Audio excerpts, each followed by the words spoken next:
Assalamualaikum warahmatullahi wabarakatuh.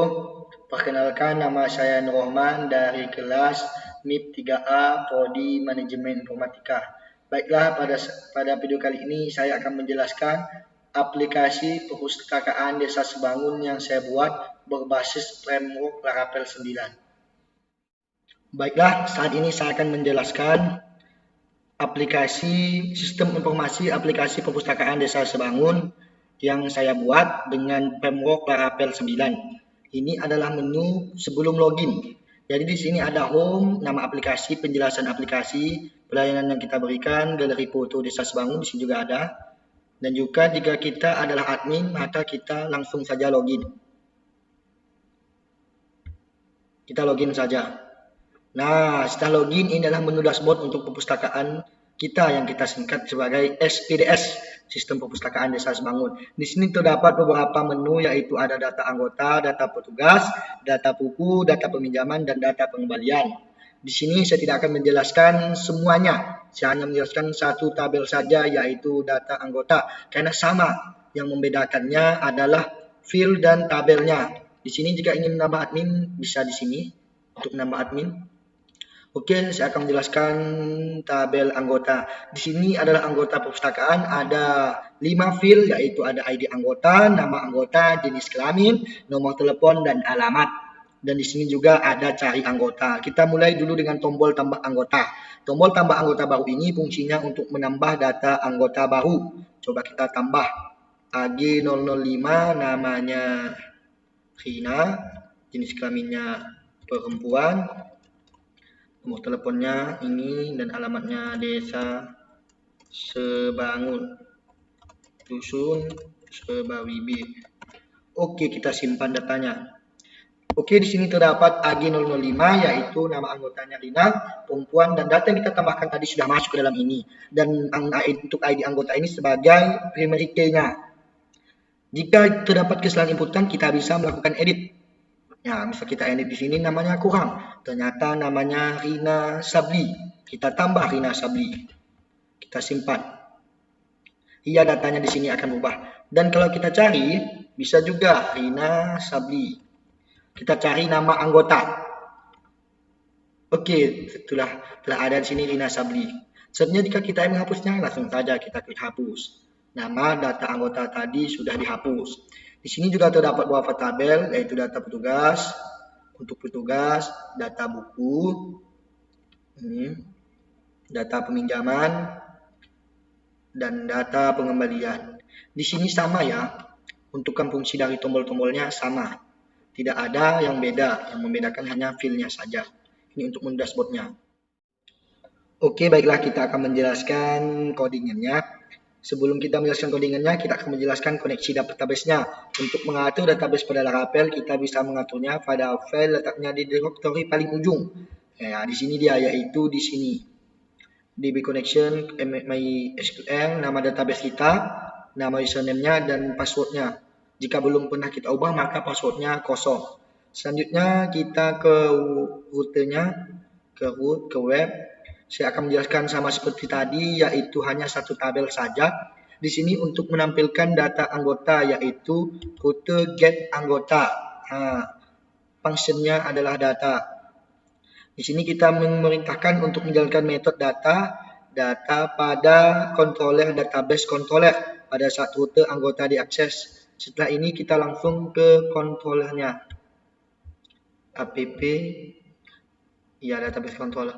Di sini perhatikan pada fungsi data yang kita buat dalam controller database controller PHP, mengambil data dari tabel anggota dengan fungsi table. Kita menentukan nama table yang ingin dipilih, nama tabelnya. Fungsi get berguna untuk mengambil data dari tabel yang dipilih, sehingga data yang diambil akan disimpan dalam variabel anggota.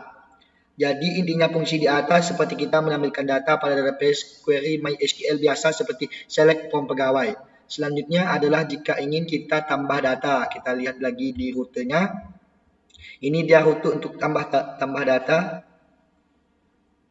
Untuk tambah data ini, sebelum tambah data kita lihat dulu untuk menampilkan data anggota tadi di resource view index data anggota. Indeks data anggota. Indeks data anggota ini for it adalah untuk perulangan. Jadi anggota ini yang tadi anggota didapat dari controllernya adalah $A. Jadi ini filenya ID anggota, nama anggota, JK, nomor telepon dan alamat. Dan ini tadi untuk edit dan hapus. ID anggota dia untuk edit dan hapus ini berdasarkan pada ID-nya. Kita buka controllernya lagi. Selanjutnya kita ke tambah anggota. Tambah anggota. Di web kita buka di webnya. Untuk tambah anggota tersendiri ini ada dia. Di sini kita membuat pengaturan root. Jika diakses root anggota tambah, maka akan kita perintahkan untuk menjalankan metode tambah anggota. Di sini kita buka untuk metode tambah anggotanya. Dan untuk metode tambah anggota ini kita akan dialihkan ke view formulir tambah anggota yang ada di sini. Ini formulir tambah anggota. Di sini CSRF field adalah untuk keamanannya. Ya, dan ini kita untuk nambahkan anggota, kita jangan lupa name-nya ini tidak boleh salah dan tidak boleh lupa. Dan ini nantinya akan dikirim action-nya ke anggota simpan yang ada pada web. Kita buka anggota simpan yang ada pada web. Anggota simpan ini dia, ke simpan anggota di database controller. Kita buka simpan anggota database controller. Ini dia. Jadi pada metode simpan anggota di sini kita menangkap data yang dikirim dari formulir tambah anggota. Cara menangkap datanya dengan parameter fungsi simpan anggota, kita beri keterangan request diikuti dengan nama variabelnya $request. Kita diikuti dengan fungsi table untuk memberitahu nama table, fungsi insert buttonnya untuk menginsert data, menetapkan data apa saja yang ingin diinsert. Dan ini adalah data yang direkam dari formulir tambah anggota tadi. Dan ini untuk mengembalikan kita ke root anggota. Selanjutnya adalah edit. Edit anggota, edit ini berdasarkan pada ID. Dan di database controller pada function edit anggota. Kita buka edit anggota. Ini dia public function edit anggota.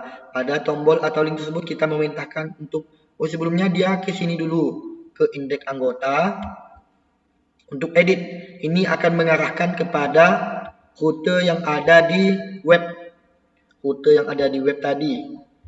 Di sini dia mengarahkan ke anggota edit anggota dan langsung ke controller edit anggota.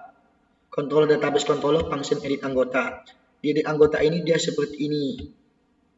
Data ID dikirimkan dari rute tadi kita tangkap dalam parameter metode edit anggota dan disimpan dalam $ID anggota. Ini untuk edit. Dan kita ke view edit anggota untuk edit tersebut. Kita buka edit anggota. Nah, untuk edit anggotanya seperti ini. Value artinya nilai yang ada pada tabel tersebut untuk nilai nama anggota. Dan ini adalah yang ada pada database atau ada pada tabel tersebut. Dan ini telah kita deklarasikan pada indeks anggota tadi, $anggota adalah sebagai A. Selanjutnya data ini akan dikirim ke anggota, update anggota. Kita lihat lagi di webnya. Anggota, update anggota, database controller, fungsinya adalah update anggota. Kita buka update anggota. Ini dia public function update anggota. Untuk public option update anggota, data yang dikirim dari form kita tangkap dengan mendeklarasikan request-nya sebagai $request. Dan dari tabel anggota di mana ID anggota adalah ID anggota. Dan kita update nama anggota, jenis kelamin, nomor telepon, alamat. Untuk ID-nya tidak bisa diedit karena ID itu adalah acuan kita untuk melakukan update tersebut. Yang terakhir adalah hapus. Dihapus, kita buka dulu indeks anggota di sini. Untuk hapus kita mengalihkan kepada rute anggota hapus berdasarkan ID-nya. Kita ke webnya. Untuk ini dia rute get anggota hapus ID anggota, database controller ke hapus anggota. Kita buka database controller, function hapus anggota. Ini dia untuk function hapus anggota. Data ID-nya kita tangkap sebagai parameter metode hapus anggota dan tabelnya adalah nama tabel dan kita di sini menggunakan fungsi delete untuk menghapus datanya. Sini kita menggunakan fungsi delete untuk menghapus datanya. Fungsi delete, ini dia fungsinya. Dan setelah dihapus maka akan dialihkan ke rute anggota. Oke, demikianlah penjelasan dari codingan.